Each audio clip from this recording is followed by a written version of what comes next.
Don't forget, you can reach the latest episode of Potomac Watch anytime. Just ask your smart speaker, play the Opinion Potomac Watch podcast. From the opinion pages of the Wall Street Journal, this is Potomac Watch.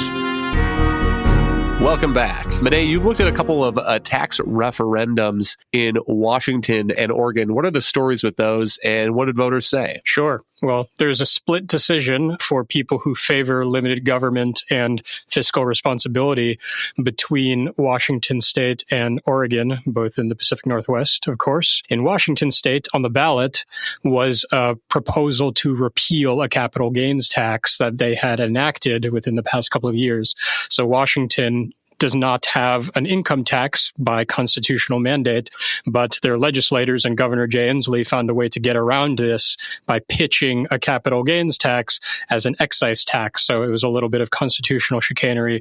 They managed to enact it, and it had pretty destructive results immediately. It levied 7% tax on capital gains transactions above $250,000, which has a big impact on a lot of wealthy individuals, including folks like Jeff Bezos, who famously relocated to Florida after that was enacted. And so it was then put on the ballot the possibility of repealing this, but that failed. I think Democrats were able to defend the capital gains tax because they had tied the revenue specifically to education. That tends not to be the case in practice. The money that they raise through taxes of these sorts ends up being used for all manner of different uses, but it's a very common way to be able to burnish it in the eyes of voters, saying that all of this money is going to end up going to public school funding, and that measure failed. The tax remains in place. In Oregon, there was a proposal, Measure 118, which was an imposition of a 3% tax on corporate revenues in that state. And so again, this is not a tax on profits, which is usually how corporate taxes are structured. It was on all revenues, which would create a massive liability for a lot of companies and make it very expensive to do business in Oregon. The purpose of this was to raise funds to go to rebates for citizens in Oregon. The proponent of the tax had suggested that Oregonians might get as much as $1,500 a year out of it, and that's a direct redistribution from corporate revenues. But the opposition campaign, which included a lot of the Democrats and the governor in that state, managed to convince voters that this would be really destructive to any business that was trying to operate, including relatively small ones. The threshold of revenue that could be taxed was not so high. And so that was resoundingly rejected by the citizens of Oregon. Finally, according to a listed Ballotpedia, there were 10 states with ballot initiatives on abortion. And it looks like 7 of them have passed. Those include some states that on Tuesday were looking pretty red, not only Montana, but Arizona, Nevada. A couple places where they failed include South Dakota and Florida. Notably, in Florida, the threshold to amend the state constitution is 60%, and the initiative to override Ron DeSantis' 6-week abortion ban fell short of that with 57%. But, Manae, what do you make of the fact that even in Florida, this constitutional amendment that in many ways would go beyond Roe v. Wade ends up with 57% of the vote in a state that is being carried very handily, both by President Trump and by Senator Rick Scott? Well, that result definitely shows that the issue of abortion rights, when it's presented in an up or down manner on the ballot to citizens, has become somewhat untethered from the candidates or the parties that voters are electing to public offices. In the past, of course, generally voters who preferred abortion expanded would vote for Democrats who they believed were going to enact that policy in law. But there were so many fundamental issues that outweighed abortion, even for voters who care a lot about it, that they were willing to go to the ballot booth and vote for President Trump and vote for Republicans in House and Senate races at the same time they voted for the expansion of abortion rights. And Florida, as you mentioned, was really the biggest of these fights. The campaign that wanted to enact a ballot measure that would have repealed a 6-week ban raised and spent over $118 million on TV ads.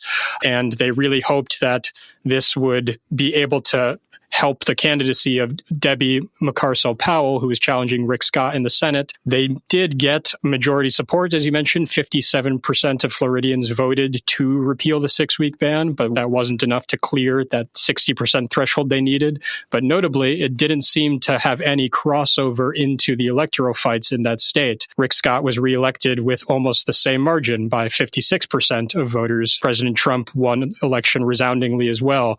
And so I think Democrats are going to continue trying to push for expansions of rights as well as protections for existing abortion rights in state constitutions.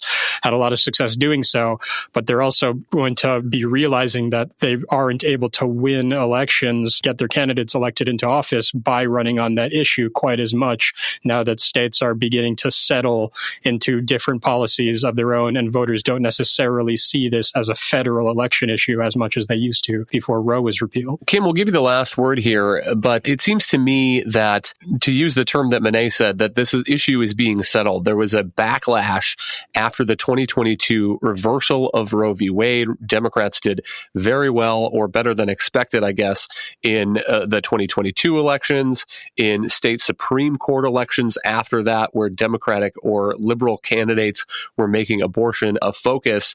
And maybe the pro-life community needs to regroup to some extent, add to this the pretty broad abortion protections that also passed by referendum in Ohio and Michigan. Again, both states that President Trump carried, and pretty handily in Ohio. On the other hand, it does seem like we are getting to a place, as Monet says, where voters are delinking these questions. In the wake of the passage of these kinds of initiatives, many voters have a sense of what the abortion law after Roe v. Wade in their particular state, what that is going to look like, and that is not going to be easy to change. And so that makes it harder for a candidate like Kamala Harris to say that abortion needs to be the issue that you're voting for on the top of the ticket in this election.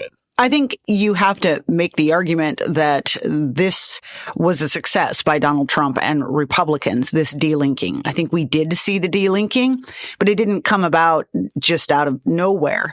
Obviously, Republicans have been on the back foot on this question in recent special elections and midterms, and they didn't handle it well. They ducked the issue. This time, you had a party head in Donald Trump who was exceptionally clear that he had no desire and no interest, and in fact would not sign a national abortion ban, no matter what the Democrats claimed he was interested in doing. I think he spent a lot of time explaining the Dobbs decision as a return of this issue to the states, where he said he would respect what state voters decided. And in my mind, that gave voters a lot more freedom to go to the polls and say, I can make my decision here on this ballot in my state to set my state laws, and I still feel comfortable voting for a Republican president or a Republican senator to go to Washington, because I believe that that decision will remain here in the states, and that it's not something that an evil Republican Party intends to dictate from D.C. That's a big step forward for conservatives. I think there's a lesson there that moderation, which is certainly what Donald Trump was stressing when he was on the campaign trail,